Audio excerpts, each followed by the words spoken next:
This is Obsidian ASMR. Don't forget to like, subscribe, and hit the notification bell for future videos.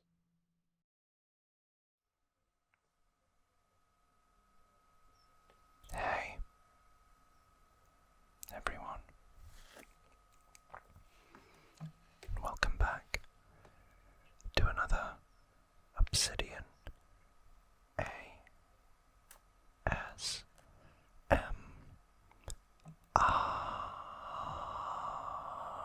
video.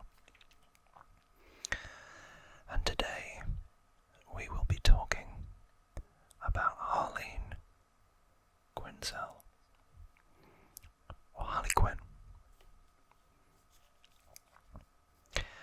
So luckily, I was able to bring out another pop vinyl for this one.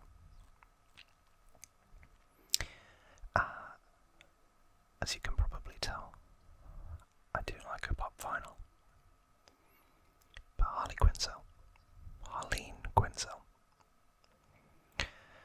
So, she's originally from the Bruce Timm and Paul Dini Batman the Animated Series, and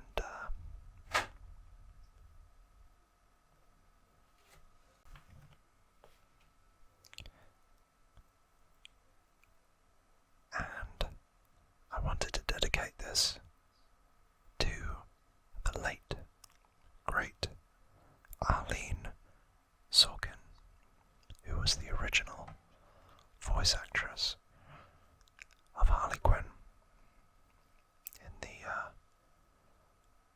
Batman the Animated Series.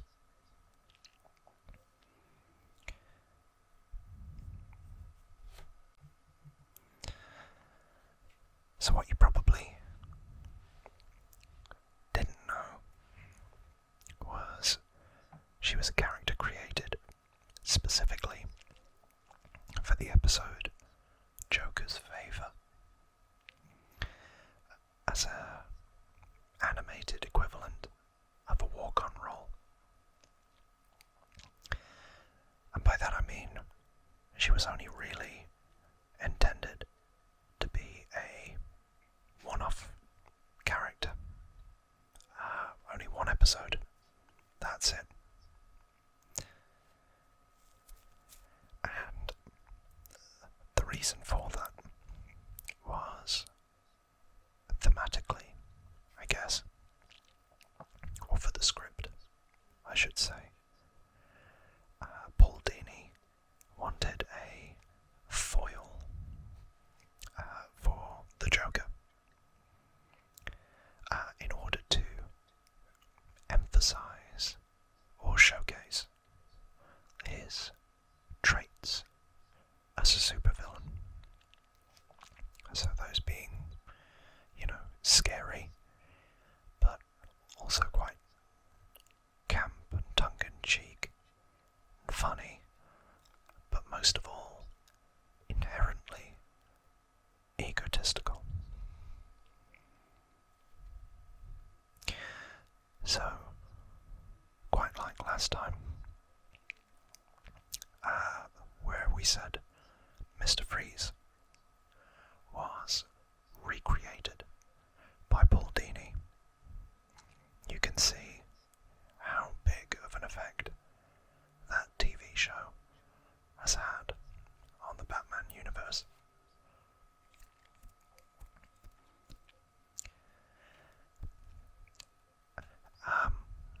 I guess some other background for him was, at a time,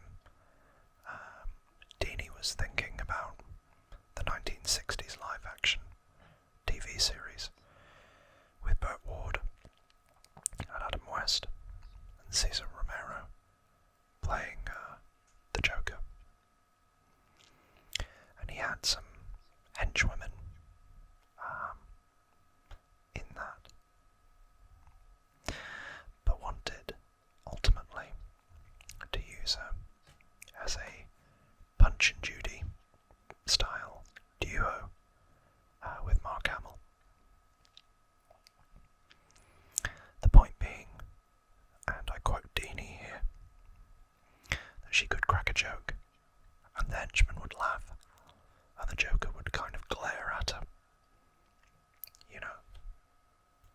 joke at the Joker's expense that undermined him and allowed for those egotistical traits to come to the surface.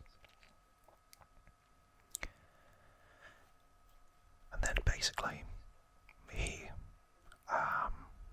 cast Haleen Sorkin because of her mannerisms, and that she was very snappy, wisecracking, a bubbly blonde.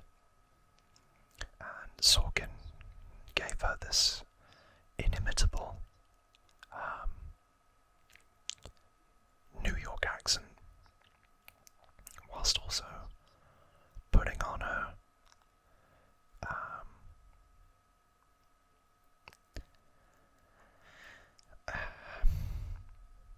no other way to say it, a little bit of a Jewish accent to the character, because that is indeed what Paul Dini intended, was that Harley Quinn would be Jewish. And that was directly because of Haleen Sorkin. Nowadays, the interpretation that you see of Harley Quinn does still have that New York accent, but it reins in, I think, the kind of Haleen Sorkin style, and goes for a much more kind of generic voice, I guess. But it depends on the version of the character. So like the one in the Arkham series plays very much to the original, but I think the version with Kaylee Cuoco doesn't have that kind of twang to the dialect. It's much more typical New York, from what I've heard.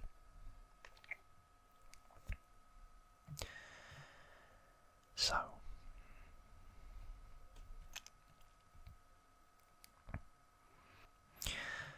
obviously, the pun on the name, which is another thing to consider. A Harley Quinn, or a Harlequin, was a stock character from the 16th century Italian physical comedy theatre, Commedia dell'arte.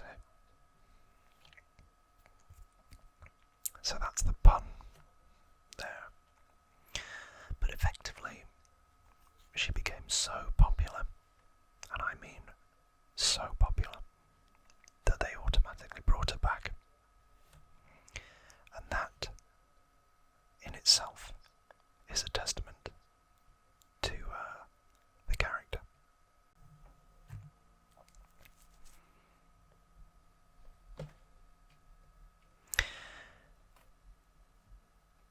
The viewing figures were good, and although there was initial resistance to the idea of bringing Harley Quinn back through Bruce Timm and Alan Burnett, they did give more time to Harley Quinn, where she then turned into the Joker's love interest in the episode The Laughing Fish. But there was more to Harley, because it kind of gave this abusive relationship, and the character grew and grew from there. One of the big things that the series introduced, and I know is now very popular, was the friendship that was introduced in the episode Harley and Ivy in 1993, where Harley Quinn becomes very close with Poison Ivy.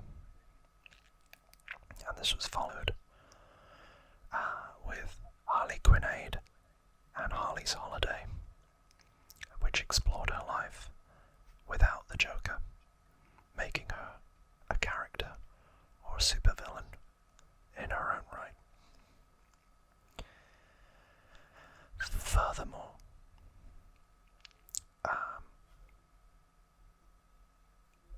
the big episode that has made its lasting mark on the DC narrative was Mad Love, which showed Harley's backstory, where she started as a psychiatrist in Arkham Asylum and effectively became attracted to the charismatic Joker and developed Folie à Deux. Now, there are some flashback scenes of that in this film, which starred Margot Robbie as Harley Quinn, alongside Jared Leto as the Joker. There she is. And this was a mixed reaction, with quite a lot of that Snyderverse division. But one of the shining lights was Margot Robbie's Harley Quinn, and to a lesser extent, Will Smith's Deadshot, Captain Boomerang, and Rick Flag. Not many people liked Leto's interpretation of the Joker, but what they don't know is this film actually had quite a lot of studio interference, where they were worried it was too dark and it was glorifying the abusive relationship that the Joker and Harley Quinn had, because it was abusive. So a lot of the stuff that we thought that would be in there got cut. And there are rumblings of a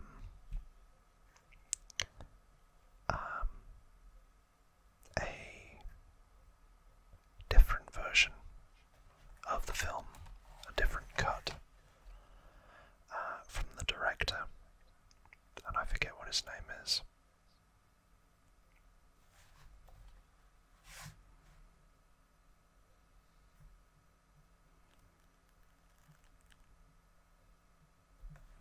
I forget what his name is. David Ayer. That's it. So there's a lot of release the Ayer cut, and he's fed into it. Maybe one day. But I did want to roll it back a bit. So the reason why the friendship between Harley Quinn and Poison Ivy is quite popular is because it's a LGBTQ storyline where they do ultimately get romantically entangled, and I think the version of that is most prominent is the new series with Kaylee Cuoco, where I'm pretty sure they make the Joker a bit of a butt of the jokes. But you do also see Harley move off in her own right in the follow-up to this, which was Birds of Prey and the Fantabulous Emancipation of Wonder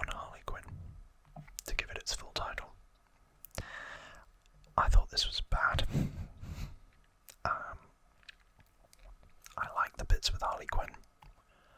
But really, they should have done Gotham City Sirens. Because she's just so out of place with the rest of these characters. You know, this is supposed to be a young, I think, Batgirl. And the way they did Victor Zsasz in this, and Roman Sionis, or Black Mask, who's played by Ewan McGregor, I didn't like it. I liked Huntress. I liked Black Canary. Fun fact, Elizabeth Winston Stanley, I think it is, she is married to Ewan McGregor. So, Ramona Flowers from Scott Pilgrim is married to Obi-Wan Kenobi. Weird world.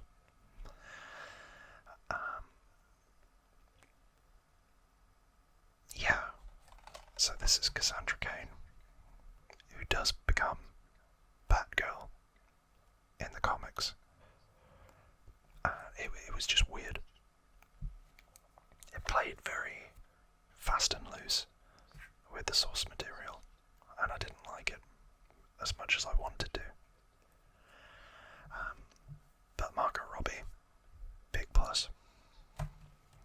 So much so that again, we move on to another film that she was in, which is James Gunn's The Suicide Squad, including 80 minutes of special features. I like this as well.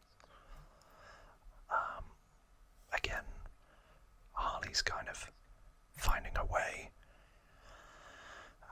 without the Joker, and struggling with romances and figuring herself out.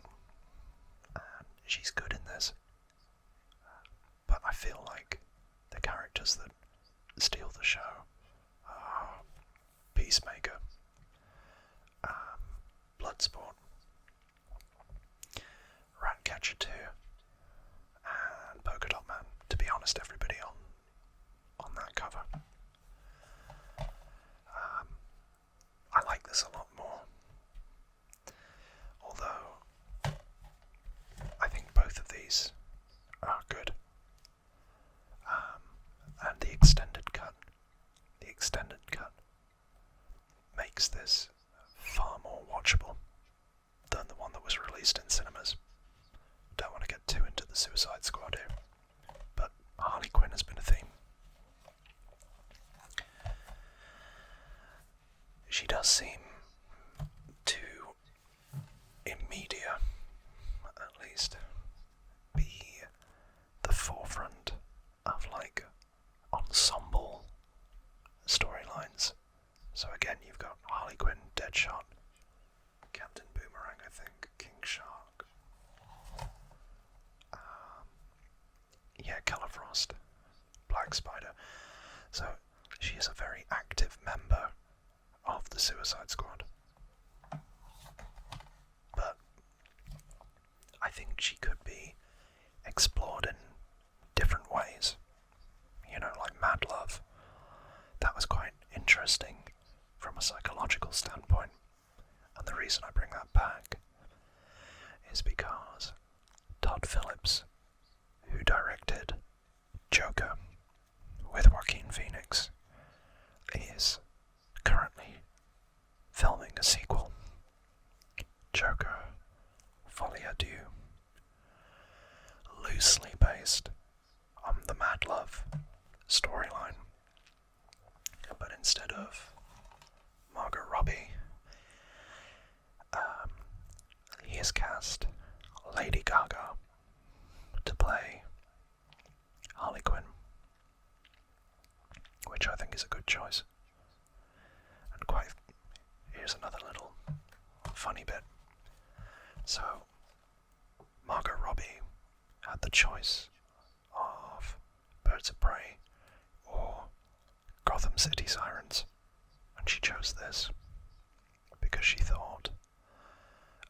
Harley Quinn would get overshadowed in a Gotham City Sirens film, because that group is Harley Quinn, Catwoman, and Poison Ivy. And I believe she wanted Lady Gaga to play Poison Ivy, I think. But Gaga said no, because she wanted to play Harley Quinn. And that ruffled some feathers. But, again, you know,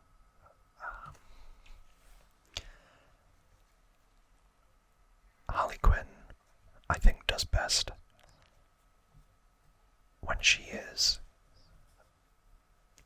more front and centre, rather than getting lost in a myriad of characters. So some tingly fun facts for you. Her full name is Haleen Frances Quinzel. So Haleen Frances was actually taken from the first and middle name of the original voice actress, Arlene Sorkin, whose full name was Arlene Frances Sorkin.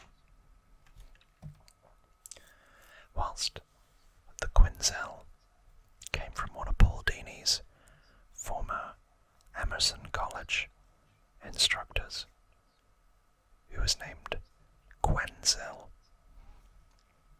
Funny how that works.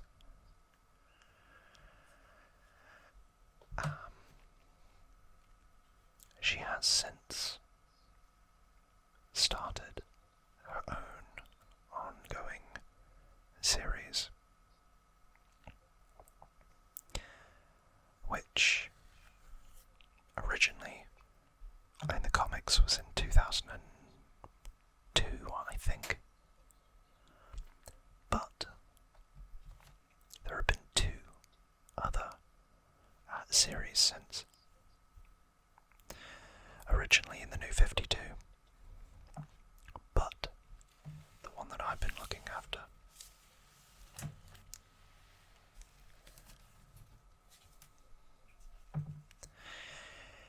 is this variant edition of the DC Universe Rebirth First Edition from 2016. Now there's one version of the Harley Quinn comic that is very, very expensive. Very expensive.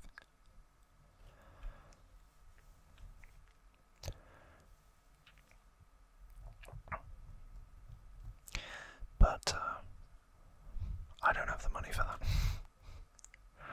And I don't know, I prefer this artwork, if I'm honest. She has returned to the Suicide Squad series as well.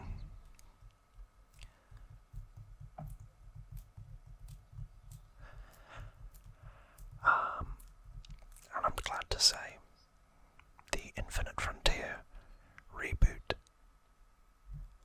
in 2021 is still going. And Harley Quinn has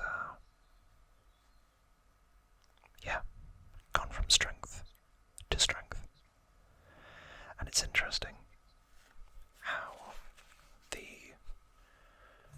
depiction of the character has changed as well, because this is like the original traditional sense, but since the 2016 version with Margot Robbie, there's been a lot of love for the blonde hair with the red and blue tips. its way into the comics. So, she's still very much evolving. But that is everything I know about Harley Quinn. If you've made it this far, thank you so much for